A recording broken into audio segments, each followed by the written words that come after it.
Faustin. Hai guys, welcome back to my channel. Jadi di video kali ini aku bakal bahas fakta-fakta tentang Jawa karena udah ada beberapa yang request juga. Dan sebenarnya awal mula aku bikin YouTube itu, aku emang udah kepikiran buat bikin konten ke situ. Tapi kesampaiannya tuh baru sekarang guys. Oke, jadi tanpa lama-lama lagi langsung aja kita mulai ke fakta-faktanya. Nah guys, jadi fakta yang wajib banget kalian ketahui tentang Jawa yang pasti bahasanya dong ya. Nah guys, jadi bahasa Jawa ini merupakan bahasa yang terbanyak digunakan nomor 2 di Indonesia setelah bahasa Indonesia. Karena Pulau Jawa itu kan emang padat banget penduduknya, pulau tersibuk di Indonesia, dan juga banyak orang Jawa tuh yang merantau ke luar daerah Jawa gitu. Jadi pastinya banyak orang yang menguasai dan menggunakan bahasa Jawa itu guys. Nah guys, fakta yang selanjutnya masih seputar bahasa Jawa. Bahasa Jawa itu merupakan bahasa nomor 11 terbanyak digunakan di dunia guys.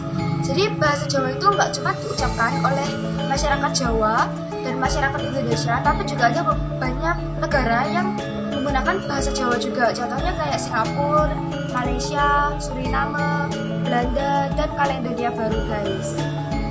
Maka dari itu, karena saking banyaknya yang pakai, bahasa Jawa itu sampai menjadi salah satu bahasa yang masuk ke Google Translate guys. Jadi kalau kalian mau belajar bahasa Jawa, langsung aja cek di Google Translate ya.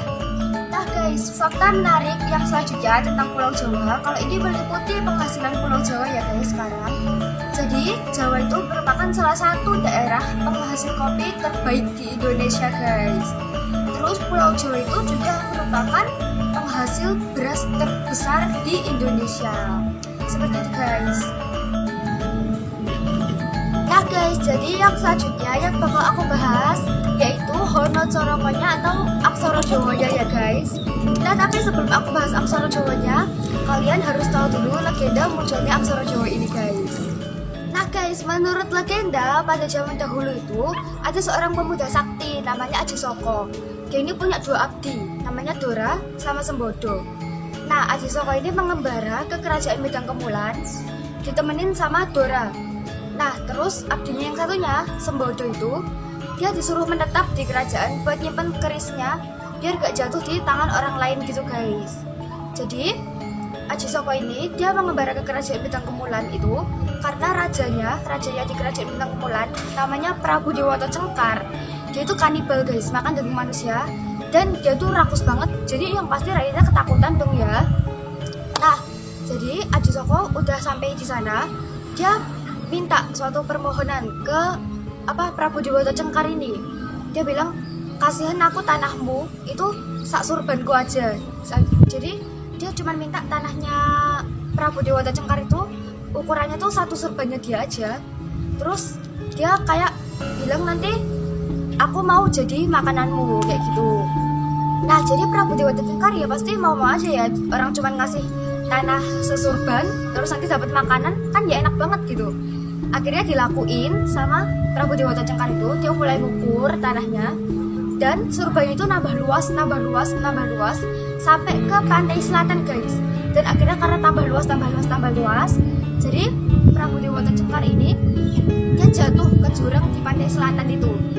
Nah akhirnya Aji Soko itu diangkat jadi rajanya di Medan Kemulan. Rakyatnya bahagia.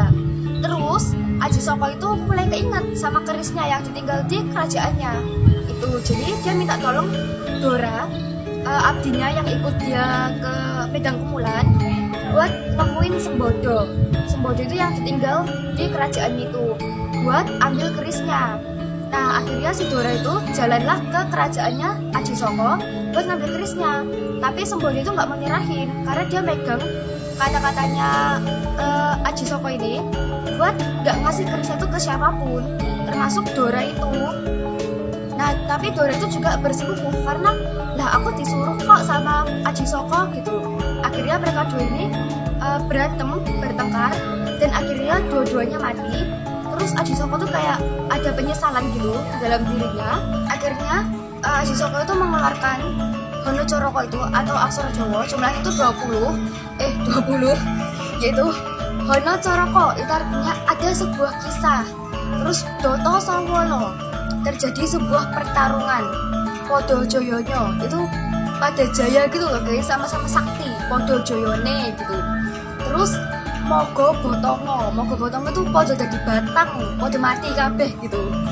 Nah jadi itu artinya aksara Jawa, legendanya aksara Jawa. Nah guys, jadi tadi kan aku udah ceritain ya legendanya, awal mulanya aksara Jawa itu muncul.